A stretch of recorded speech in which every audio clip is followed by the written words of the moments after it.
Você está preparado para o fim? Capítulo 1. Tema desta semana: o mistério da iniquidade. Segunda-feira. Meta de hoje: leitura das páginas 7 a 9. O cenário mundial e os sinais da vinda do Senhor Jesus.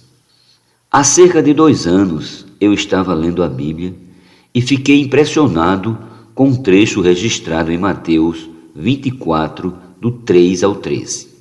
Nessa passagem, os discípulos perguntaram ao Senhor Jesus a respeito dos sinais de sua vinda. Lembro-me que, quando criança, meus pais falavam a mim e a meus irmãos sobre as profecias escatológicas contidas na Palavra de Deus. Tínhamos cultos familiares e fomos instruídos desde cedo na Bíblia. Nessas oportunidades, eles nos ensinavam acerca dos sinais que antecederiam a vinda do Senhor Jesus. O primeiro grande sinal foi a restauração da nação de Israel em 1948, 4 anos antes de meu nascimento. O segundo grande sinal foi a reconquista de Jerusalém em 1967, na Guerra dos 6 Dias. Nessa época, eu tinha 15 anos e morava em Carazinho, no Rio Grande do Sul.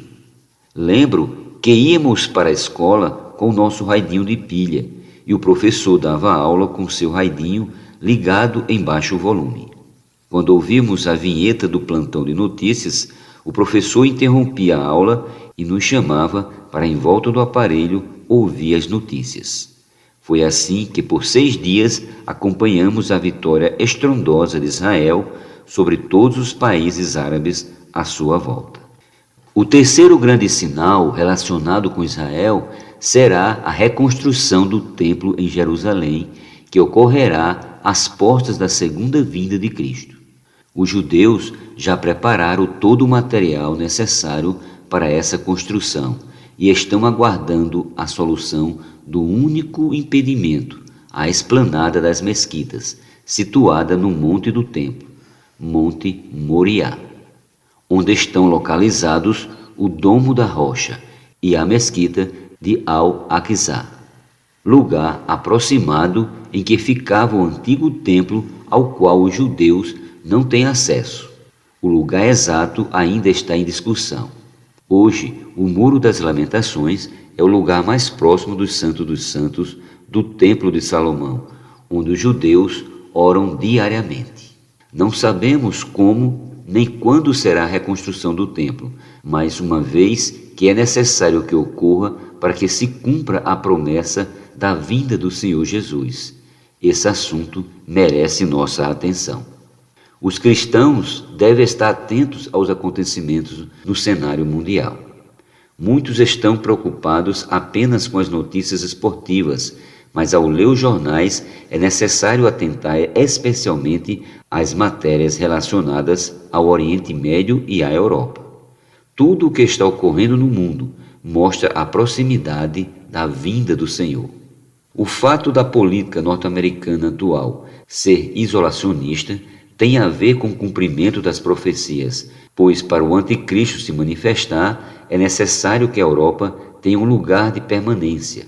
Acredito que os Estados Unidos sairão pouco a pouco do centro do cenário mundial. Apesar de ter um vínculo muito forte com a Europa, este se dá através da Inglaterra, que anunciou sua saída da União Europeia, Brexit, a ser efetivada em breve. Além dos acontecimentos no cenário geopolítico, as transformações na sociedade também revelam que Satanás está preparando o mundo de forma acelerada para a aparição do anticristo. A revolução sexual, que aparece com a intensidade cada vez maior, faz forte pressão para que os registros de nascimento não contenham mais o sexo do recém-nascido. As decisões judiciais e as legislações estaduais estão caminhando para que a pessoa decida apenas na maioridade se adotará sexo masculino, feminino ou não binário, que significa não se considerar nem homem nem mulher. Esta e outras situações estão levando à extinção os valores morais da sociedade e as bases bíblicas que os sustentam. Isso é um grande risco, especialmente para a família cristã. Viver diário com uma meta celestial.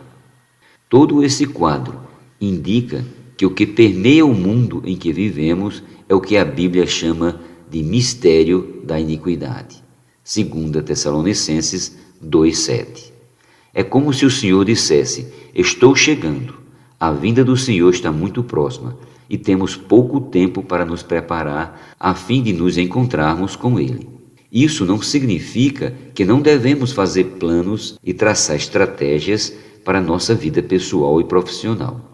Os que pretendem se casar devem continuar orando ao Senhor para que Ele lhes conceda o melhor casamento com o melhor cônjuge. Os que estão estudando devem prosseguir e buscar atingir o nível mais alto possível em sua formação. Igualmente, aqueles que estão trabalhando devem planejar, criar estratégias e estabelecer metas para seu progresso profissional e para o desenvolvimento e êxito de seus negócios. O Senhor Jesus disse em sua vinda: 2 estarão no campo, um será tomado e deixado o outro. Mateus 24:40.